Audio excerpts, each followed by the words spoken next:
이번에는 이제 아마추어 분들을 이렇게 게임하는 거 보거나 그럴 때 실질적으로 이게 포핸드 카트가 좀 약한 모습들을 되게 많이 볼 수가 있어요.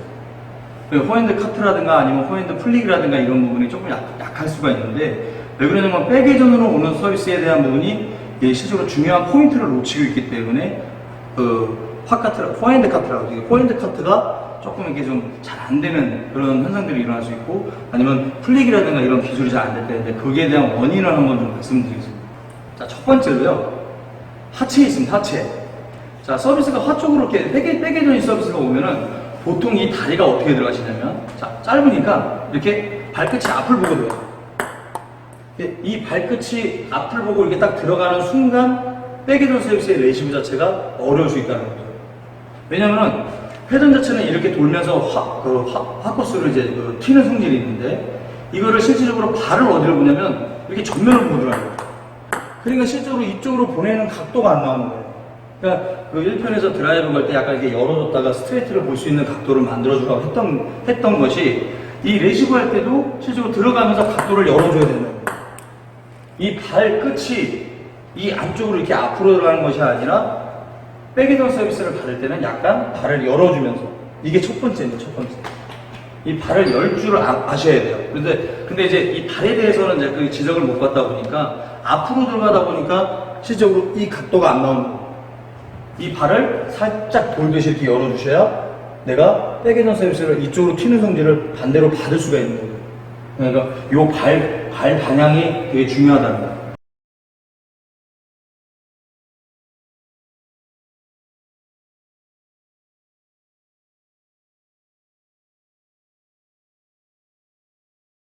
두 번째는 뭐냐면, 이 팔꿈치인데, 이 팔꿈치가 실질적으로 핵심이에요, 핵심. 그 포핸드 카트 할 때, 이 팔꿈치가 대부분 어디 계시냐면, 한번 써있습니다. 약간 여기 있어요.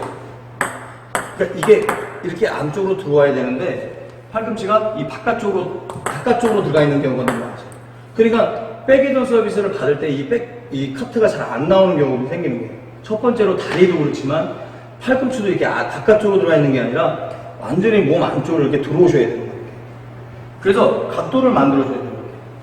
각도. 세 번째는 뭐냐면 그립이에요, 그립. 우리가 이제 보통 그립을 이제 포핸드 칠 때라든가 슛 할 때 그립은 아시는데, 이 그립 그대로 들어오시는 경우도 있어요. 서비스 한번 해보세요. 이 그립 그대로. 그러니까 공 자체가 많이 뜨죠. 이 뜨고 이렇게 건드는 것도 잘 안 되고. 근데 이 그립을 할 때 이 가운데 손가락이랑 이 네 번째 손가락을 약간 이렇게 열어주셔야 돼요. 그러니까 그립 자체가 완전히 달라야 돼요. 그래서 이 그립을 너무 꽉 잡지 말고 약간 이렇게 풀어주는 거예요. 잡은 상태에서 이렇게 풀어주는 거예요. 이렇게. 그 다음에 다시 잡으시면 돼요. 그래야지만 완전한 각도를 만들어주는데, 이 상태에서 엄지손가락이라든가 이게 그립 자체가 이렇게 잡혀있으면 각도가 잘 안 나오죠. 이게 되게 힘있게 꺾어야지만 되는데, 이거를 그립 자체를 놔줌으로써, 이렇게 놔줌으로써 그립 자체가 나올 수 있는 거예요. 그래서 백회전 서비스라든가 백회전 서비스를 포핸드 카트를 할 때 첫 번째 다리 여는 거, 두 번째 팔꿈치가 안쪽으로 들어오는 거, 그 다음에 세 번째 이 각도가 이 그립이 열려야 되는 거죠. 그러니까 세 가지를 지금 다 연 상태에서 들어가고 다시 잡으시면 되거든요. 처음부터 나 백 쪽으로 준다라는 각도를 유지하고 들어오는 경우들이 또 꽤 많죠. 근데 그런 레시브들은 실질적으로 상대방이 서비스 놓고 난 다음에 그냥 이렇게 들어오니까 다 알게 되죠. 그러니까 처음부터 어떻게 들어가냐면, 들어올 때 이렇게 앞으로 들어오다가 나중에 이렇게 열어주시는 동작을 해주셔야 돼요. 이게 연습을 하셔야 된다. 이게 이제 레시브의 어떤 모션인데, 이런 식으로. 그냥 이렇게 해서 들어가는 게 아니라 안으로 들어왔다가 날리는 거예요. 그러니까 각도 자체를 순간적으로 열어주는 동작을 할 때는 이 그립 자체를 풀어준다라는 거를 정확하게 알고 계셔야 돼요. 근데 절대로 이게 그립을 잡은 상태에서는 레시브 하기가 어렵다는 걸 알고 계셔야 됩니다. 그래서 이제 방금 전에 이제 그 포핸드 카트에 대한 부분을 말씀을 드렸는데, 그 상대방의 어떤 회전 양에 따라서, 예를 들어서 회전이냐 카트냐, 그거에 대한 거는 사실 카트하는 방법에 대해서 말씀을 드릴 수가 없는 게, 다 사람들마다 서비스의 회전 양이 다르고 또 커트에 대한 어떤 회전 양이 다르고 또 그게 다 다르기 때문에, 그거를 어떻게 받아야 된다라는 얘기를 한다는 건 사실 되게 어렵죠. 그러니까 레시브를 할 때는 실제로 많이 받아봐야 된다, 많이. 자, 두 번째는 뭐냐면 우리가 이제 백커트를 하는데, 자, 백커트를 할 때 기본적으로 카트 자체를 어떻게 하시냐면 약간 이 손목 자체를 이렇게 펴서, 여기가 이렇게 펴서 카트 하시는 분들이 꽤 많아요. 근데 이렇게 하다가 갑자기 이제 예를 들어서 화회전 서비스라든가 백회전 서비스라든가 이런 거 왔을 때 그런 각도가 이렇게 진행된다는 거는 조금, 옛날에는 카트를 이렇게 좀 이렇게 했었거든요. 예전에는 이렇게 카트하는 분들도 많았어요. 근데 요새는 워낙에 박자도 빠르고 그러다 보니까 카트할 때 손목 자체가 일반적으로 손목이 이렇게 내려간 상태에서 끊어줘야 된다는 거예요. 받는 순간에 딱 끊고 나와야 돼요. 딱, 그 다음에 풀고, 자, 이 카트 연습을 할 때 보통 배우는 아마추어분들이 이 오른발이 계속 들어가 있는 상태에서 카트하는 분들이 꽤 많아요. 그러다 보면은 갑자기 화로 왔을 때라든가 아니면 내가 공력을 잡을 때 자세가 좀 안 나오는 경우도 꽤 있죠. 그래서 항상 카트 연습을 할 때는 카트하고 약간 다리가 이렇게 나와주는, 중심을 주고 난 다음에 나와주는, 이렇게 중심을 나와주고 이렇게. 그때 할 때 손목 자체가 이렇게 좀 내려가 있어야 되는 거예요. 그래야지만 이 상태에서 내가 화 쪽으로 줄 때도 손목이 이렇게 내려간 상태에서 각도를 바꿀 수가 있습니다. 이 손목 자체가 올라가 있으면은 이 각도를 주기가 어렵죠. 박자 자체가 너무 느리게 가기 때문에 상대방한테는 아주 날카로운 카트가 진행이 안 될 수 있어요. 그래서 이 카트라는 기술은 사실 어떻게 보면은 전국대 5부라든가 4부 정도 이렇게 되는 분들도 실제로 시합장에서 게임하는 거 보면은 특히 여자 탁구에서 카트만 잘해도 실질적으로 뭐 한 16강, 전국대 16강까지도 올라가요. 왜 그러냐면은 게임을 이런 식으로 하시거든요. 카트 서비스 이렇게 넣으면 카트가 오잖아요. 이게 예를 들어서 이렇게 간단하게 카트 서비스를 넣는데 뭐 선수들처럼 뭐 건들거나 날거나 이런 기술들이 많이 없으니까 카트 서비스를 넣고 난 다음에 계속 카트를 푹푹 찍는 거예요. 그러니까 상대방은 계속 깎여 들어오니까 기술적으로 뭐 백드라이브라든가 이런 기술이 이제 아직 부족하다 보니까 내가 범실이 많아지죠. 그러니까 카트를 풀어낼 수 있는 방법을 찾지 못하는 거예요. 카트를 잘하는 사람들 만나도 그냥 하는 거 없이 그냥 막 레슨 받고 그럴 때는 막 백드라이브 연습도 하고 막 스톱 치고 막 그러는데 막상 시합장 가면 카트만 하다 나오는 경우들이 꽤 많죠. 그러니까 그런 거를 어떻게 풀어나갈 것이냐가 되게 중요해요. 우리가 이제 커트가 진행되는 과정을 가기 전에 서비스라든가 아니면은 내 서비스 이후에 어떤 그 상대방의 어떤 그런 공에 대해서 내가 어디로 올 것인지 어떤 시스템적으로 아니면은 레시브를 상대방이 커트만 잘하는데 서비스 자체를 내가 갖고 있는 서비스가 회전 서비스가 없다 보니까 전진성 회전성이 없다 보니까 플레이 자체적으로 계속 커트만 같이 하게 되는 거죠. 그러니까 그럴 때는 실질적으로 내가 풀어나갈 줄 아는 어떤 서비스가 있어야 됩니다. 그러니까 전진성 서비스에 대한 부분을 연습도 많이 하셔야 되는 거예요. 자, 두 번째는 뭐냐면, 자, 우리가 서비스를 이제 넣고 난 다음에 그 다음 볼에 대한 어떤 범실들이 꽤 많아요. 왜 그러냐면은, 자, 레시브 한번 볼게요. 우리가 이제 화회전 서비스를 넣고 난 다음에 그 다음에 오는 그 레시브가 우리가 보통 이제 화회전 서비스가 오면 보통 요 각도로 보죠. 요 각도로 보는데 그 다음 공이 이렇게 백의 손으로 돌아오거든요. 자, 다시 한번 볼게요. 이렇게 하면 백의 손으로 돌아오죠. 그러면 내가 지금 서비스를 화회전 서비스를 위주로 많이 넣는 플레이를 하느냐, 백회전 서비스를 위주로 많이 넣는 플레이를 하느냐에 따라서 그 다음 라켓 각도가 달라져야 됩니다. 왜 그러냐면은 내가 서비스를 놓고 하드라이브를 걸고 싶어요. 근데 화회전 서비스를 걸었는데 그 다음에 이렇게 안으로 하시는 분들이 있어요.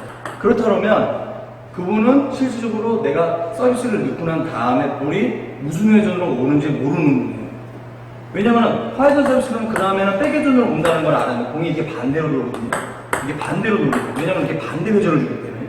그럼 공 자체가 약간 이렇게 바깥쪽으로 돈다는 거죠. 그러면 이게 실제로 그 백회전이라는 얘기인데, 백회전을 실제로 안으로 잡았을 때는 무조건 공이 잘 안 뻗고 걸리는 경우도 생기고, 스톱 칠 때도 여자분들 같은 경우 스톱 치면 걸리는 경우도 꽤 많이 생길 수 있어요. 그러니까 내가 화회전 서비스를 많이 위주로 하는 사람들은 그 라켓 각도를 조금 열어주는 게 좋아요.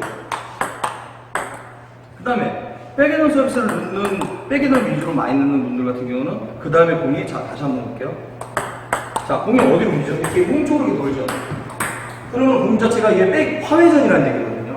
이게 바깥쪽으로 돌지 않고 이쪽으로 화회전 쪽으로 많이 돈다는 얘기거든요. 그러면은 이거를 바깥쪽으로 열면 안 돼요. 화회전이니까. 그러니까 실제로 드라이브 볼 때도 약간 가운데 걸어줘야 그 반대 회전에 대한 효과를 낼 수 있거든요. 그러니까 이렇게 반대 회전을 줘야 공이 살아 올라가요. 근데 똑같은 회전을 주면 어떻게 돼요? 순간적으로 이렇게 옆으로 튀는 성질이 생기죠. 그러다 보니까 공이 라켓에서 딱 맞는 순간 빨리 떨어지게 되는 거예요. 그 똑같은 회전을 주게 돼요. 그러니까 내가 화회전을 넣었을 때는 라켓을 약간 열어서, 백히던 서비스를 넣었을 때는 약간 안으로, 이렇게 어떤 기본적인 어떤 그런 각도가 유지가 돼 있어야 됩니다. 그러니까 요새는 이제 현대탁구가 실제로 이제 서비스 놓고 난 다음에 돌아서서 스트로크라든가 이런 건 안 하고 실제로 이제 서비스 놓고 난 다음에 백드라이브를 많이 하시거든요. 그러면은 자 방금 전에 이제 그 응용을 해보면 내가 화회전 서비스를 놓고 난 다음에 오는 공은 백이전이니까 실질적으로 백드라이브 거리가 좋겠죠. 왜냐면 백이전이니까 내가 안으로 땡기기가 좋겠죠. 근데 백이전 서비스를 놓고 난 다음에 그 다음 볼은 공이 이렇게 휘어져 오기 때문에 이거를 안으로 땡기면은 안으로 땡기면 이렇게 떨어지거나 아니면 저쪽으로 나가는 경우들이 많이 생길 수 있는 거예요.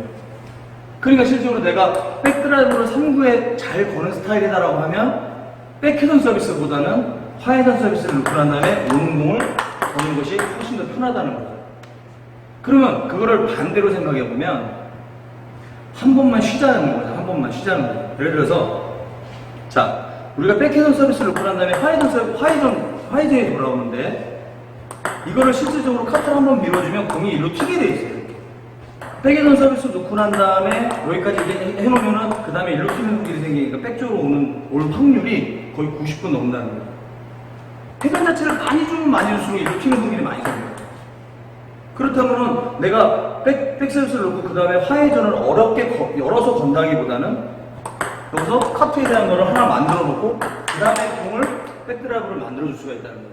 자 반대로 화회전 서비스를 놓고 난 다음에 바로 걸면 좋겠지만 공이라는 게 실제로 다 좋은 공만 오는 건 아니거든요. 근데 서비스가 그만큼 좋아야 되는데 화회전 서비스를 놓고 난 다음에 그 다음에 카트 했을 때는 그 다음에 공이 화 쪽으로 튀는 성질이 생겨요.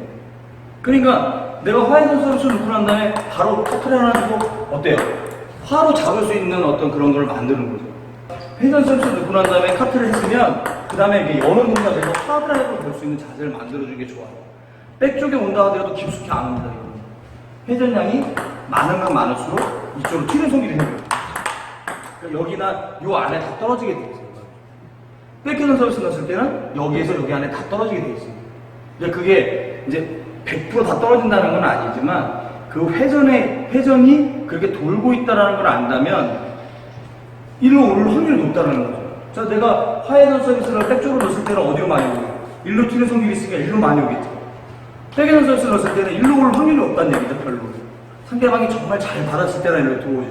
다만, 백드라이브 걸다가 상대방이 이쪽으로 줄 수도 있겠지만, 그 각도가 절대 크지 않습니다. 이게 안에 다 들어오게 돼 있어요. 그래서 걸다가 이제 어떤 전환이라든가 이런 것도 하는 연습도 해야 되겠지만, 그 공 자체가 그렇게 돌고 있다는 걸 명확하게 알고 계셔야 돼요. 내가 어떤 회전을 줬을 때 어떤 공들이 오겠구나를 생각을 하셔야 돼요. 그래야지만 내가 자세를 어떤 자세를 잡을 건가 답이 나오거든요. 화회전 서비스를 놓는데 굳이 막 돌아서려고 하면 어렵죠. 왜냐면은 화회전 서비스를 놓고 난 다음에 구속으로 자꾸 이렇게 회전을 많이 줘놓고서 이쪽 구속으로 자꾸 오는데 억지로 막 화로 잡을 필요는 없다는 거죠. 백드라이브 걸기도 안 좋을 때는 그냥 하나 만들어 놓고 화로 잡을 준비해서 열면 된다는 거예요. 왜? 일쪽으로 튀는 성질이 살아있기 때문에 그때까지는 살아있습니다. 3구까지. 정리를 하자면은 아까 전에 이제 백엔드 서비스에 대한 부분을 이제 레시브하는 방법에 대해서 말씀드렸는데 사실 그 부분이 어떻게 보면 오늘 되게 중요한 부분이에요. 그래서 다리가 백엔드 서비스 받을 때라든가 포핸드 카트 할 때는 다리를 내가 너무 일자로 들어가지 말고 약간 발을 열어서 들어가는 거. 두 번째 팔꿈치가 들어가야 되는 거. 그 다음에 손목의 어떤 그립에 대한 부분을 조금 열어줘야 된다는 건데 자, 이 부분도 마찬가지거든요. 자, 선택스 서비스 한번. 자, 이렇게 발을 열어서 이렇게 레시브를 했어요. 그럼 그 다음 공이 어디로 많이 올 거라는 거죠. 내가 지금 상대방의 백에던 서비스를 내가 레시브를 할 때 이 방향을 기존처럼 그냥 커트를 이렇게 했다. 그럼 그 다음 볼이 어디로 올지 모르는 거예요. 근데 레시브 자체를 이 연습을 많이 통해서 이렇게 날렸단 말이에요. 공을 반대 회전을 주면 이것도 레시브를 이렇게 날리면 그 다음 볼 어디로 가냐겠어요. 이게 일로 많이 온다는 거예요. 내가 화회전을 줬기 때문에 그 다음에 백으로 올 확률이 높다는 거죠. 그러니까 선수들은 여기서 하고 여기서 돌아서 드라이브를 제끼기도 하죠. 왜 그러냐면 카턴 이거를 날리고 그냥 도는 거예요. 이렇게 돌아서 버리는 거예요. 그냥 일로 올 확률이 높으니까. 근데 날리고 난 다음에 이렇게 돌아서 있어도 내가 회전 자체로 화회전을 내겠기 때문에 그 다음에 저쪽으로 깊이 들어갈 확률이 적다는 거예요.